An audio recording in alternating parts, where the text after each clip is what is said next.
अस्सलाम वालेकुम dear students, उम्मीद है आप सब बिल्कुल ठीक और आबाद होंगे। डियर स्टूडेंट्स, आज हम पाकिस्तान के पहले आइन के बारे में पढ़ेंगे। First constitution of Pakistan 1956।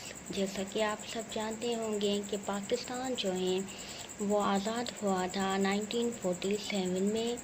उसके बाद जो पाकिस्तान है वो इंडियन एक्ट 1935 और ऑब्जेक्टिव रिजोल्यूशन 1949 के तहत जो है वो चल रहा था। पाकिस्तान का अपना कोई आइन नहीं था 9 ईयर्स के लिए। फिर क्या होता है कि काफ़ी जदोजहद के बाद जाकर 1956 में पाकिस्तान का जो पहला आइन है वो बनाया जाता है। ये आइन जो है पास हुआ था, कॉन्स्टिट्यूएंट असेंबली से पास हुआ था 29 फरवरी 1956 में, ठीक है। और इन्फोर्स हुआ था 23 मार्च 1956 में। अब देखें, अगर आप टेस्ट देने जाते हैं किसी भी किस्म का, उसमें MCQs आता है, पास लिखा हो तो आपको 29 फरवरी 1956 पे मार्क करना है, और अगर इन्फोर्स लिखा हो तो फिर 23 मार्च 1956 पे मार्क लगाना है। ये जो कॉन्स्टिट्यूशन है इसको बनाने में जो सबसे अहम, सबसे ज़्यादा किरदार था वो चौधरी मोहम्मद अली का था, चौधरी मोहम्मद अली। और जो फर्स्ट प्रेसिडेंट था वो सिकंदर अली मिर्ज़ा था। सिकंदर अली मिर्ज़ा एक आर्मी मैन था। First prime minister Chaudhry Mohammad Ali खुद था, जिसका बहुत ही किरदार था इस आइन में। अब देखें, पहला जो प्राइम मिनिस्टर था वो लियाकत अली खान था। चौधरी मोहम्मद अली वैसे तो 4th नंबर पर आता है, लेकिन after constitution of 1956 first constitution के बाद कौन था पहला प्राइम मिनिस्टर, अगर ये पूछा जाए तो आप चौधरी मोहम्मद अली पर मार्क लगाएंगे, और बिफोर लियाकत अली खान, ठीक है। प्रेसिडेंट जो है वो इलेक्ट होता है 5 साल के लिए, 5 साल के लिए प्रेसिडेंट इलेक्ट होता है। प्रेसिडेंट की जो एज है वो 40 ईयर्स, 40 साल होनी चाहिए। और प्रेसिडेंट के लिए ये ज़रूरी है कि वो मुसलमान हो। प्राइम मिनिस्टर मतलब किसी और मज़हब का हो भी सकता है, लेकिन प्रेसिडेंट जो है वो मुसलमान होना ज़रूरी है। इसमें टोटल जो आर्टिकल हैं वो 234 थे, और इसमें डायरेक्ट इलेक्शन मेथड था।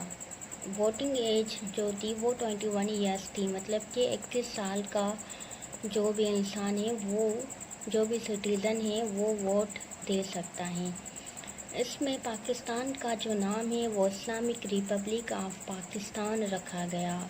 फॉर्म ऑफ गवर्नमेंट पार्लियामेंट्री थी, और इसमें हेड ऑफ गवर्नमेंट जो था वो प्राइम मिनिस्टर था, और हेड ऑफ स्टेट जो था वो प्रेसिडेंट था। फंडामेंटल राइट भी दिए गए थे सिटीज़न को। फेडरल स्टेट, ये एक फेडरल स्टेट था, मतलब कि फेडरल स्टेट में ऐसा होता है कि जो पावर्स हैं वो डिवाइड होते हैं बिटवीन सेंट्रल एंड प्रोविंस। जो वफाक होती हैं उसमें, और जो सूबे होते हैं उनमें पावर्स डिवाइड होते हैं। सूबे अपने फंक्शंस खुद करते हैं अपने पावर के थ्रू, और जो वफाक हैं वो अपने फंक्शंस खुद करती हैं, उसके मतलब के अलग पावर होते हैं। उसके बाद leader of cabinet, prime minister जो था वो कैबिनेट का लीडर था, और कैबिनेट जो थी वो जवाबदार थी प्राइम मिनिस्टर की, ठीक है।